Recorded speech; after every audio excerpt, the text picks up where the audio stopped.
But sisi wala ambao wanaona tuko hapa tunajiita DAP team change ama team tawe, wala ambao tunataka mabadiliko. Kuna wale wengine ambao walikuwa infiltrated na watu kutoka kwa Ford Kenya, mnaojua SG Ford Kenya, Sujina Ford Kenya, walikuja kwa DAP. And from the look of things, hiyo uchafu na takataka ya Ford Kenya wameleta wapi? Kwa DAP. And that's why we are having issues. Ukiambia watu wakubwa tunataka changes hapa na hapa, mtu anaona hapana, hiki chama ni changu. Mbona angalia chama kama ni kiosk, kama your source of livelihood. And we are saying this time round we are going to let down the people of Western and the people of Kenya. We are going to make any sacrifices that we call upon to make to ensure kwamba we do the right things. I promised you in one of my videos that I was going to do an extensive analysis on what is happening in the DAP party currently. We all know that there are wrangles, and actually recently it was reported that they almost fight in their meetings. But when you listen to George Natembeya speak, from his tone and the way he's breathing, you can tell that this person is seriously agitated. Ile wanasema mimi nitoke ni kwamba wanasema mimi maybe I formed a party, I'm promoting the activities of another party. Hizo vitu zinahitaji tu evidence kwamba hiki chama kimeundwa na Natembeya ni afanye nini, amekuuna ni table it. You don't just come and say because somebody has made an allegation kwamba Natembeya kwa na chama kingine alafu nasema atoke. So I just can't accept the verdict ambayo watu wanaona complete is flawed. Meaning there are bigger problems that you are not able to see that are always experienced within their meetings as the neck. Let me start by telling you, or maybe taking you through on the structure of the DAP party. It has a party leader, 3 deputy party leaders, and also the secretary general, plus chairman of the party from various parts of this country. Let me start taking you through the structure. The party leader is Eugine Wamalwa. His origin, Bungoma County. The 3 deputy party leaders, number 1, it is George Natembeya from Trans Nzoia. 2, it's Somunyini, Bungoma. 3, it is Ayub Savula, Kakamega County. The Secretary General, and I want to end there, is from Bungoma County. That is Simiyu, who was the Secretary General of the Ford Kenya Party initially. From that structure alone, we cannot tell that the DP party is not serious. We cannot tell that. If there's someone who does not want a change on the structure of leadership, then it is not serious. It is completely not making any sense when a party leader presents himself to other party leaders with the idea that he's going for presidency, yet all his entire structure of leadership is from Western Kenya. It is not making any sense to Kenyans. It is therefore clear that the DAP party needs some changes. Therefore, on this particular video, I want to take you through on what could be the reason as to why these people are not agreeing. What is the issue? Before I do so, if this is the first time you're watching my videos at Mokwa Times, kindly feel free to subscribe, like, and comment, because that is the best support you can always give this channel. Ladies and gentlemen, Eugine Wamalwa is appearing to be the person who wants the status quo to be maintained.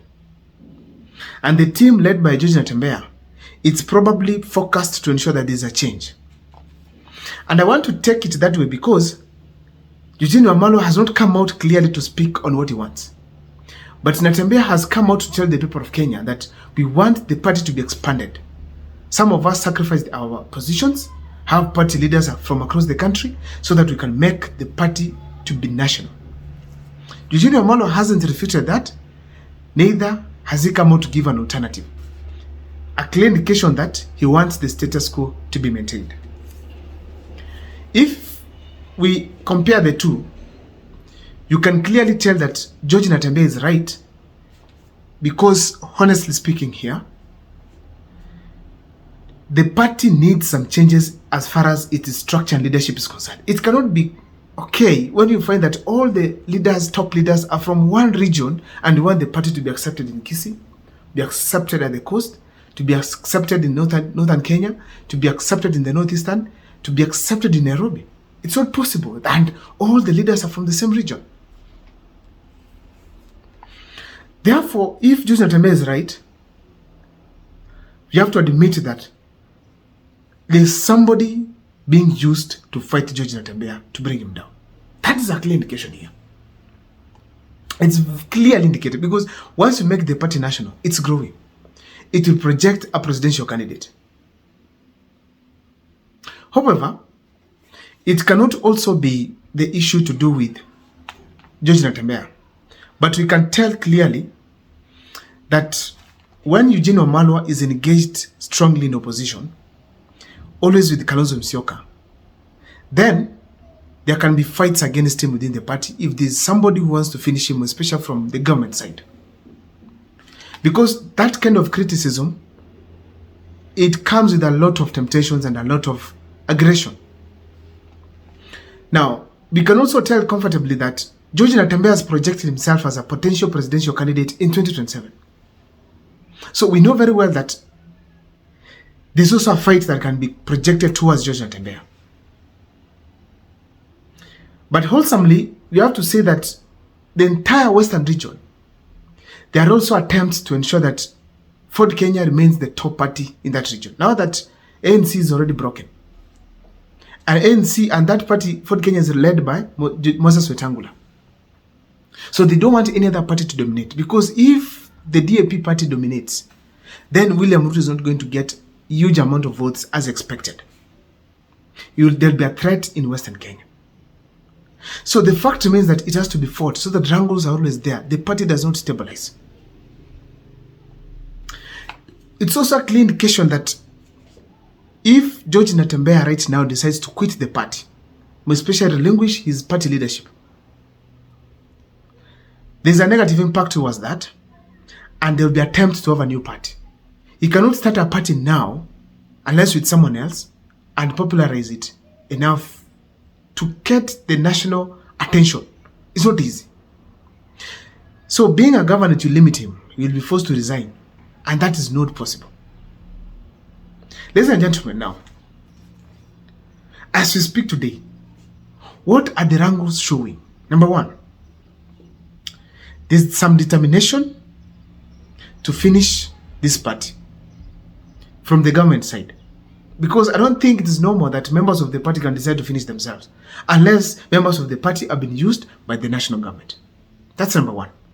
Because there's a great potential in this party considering the rate at which Natembeya is growing.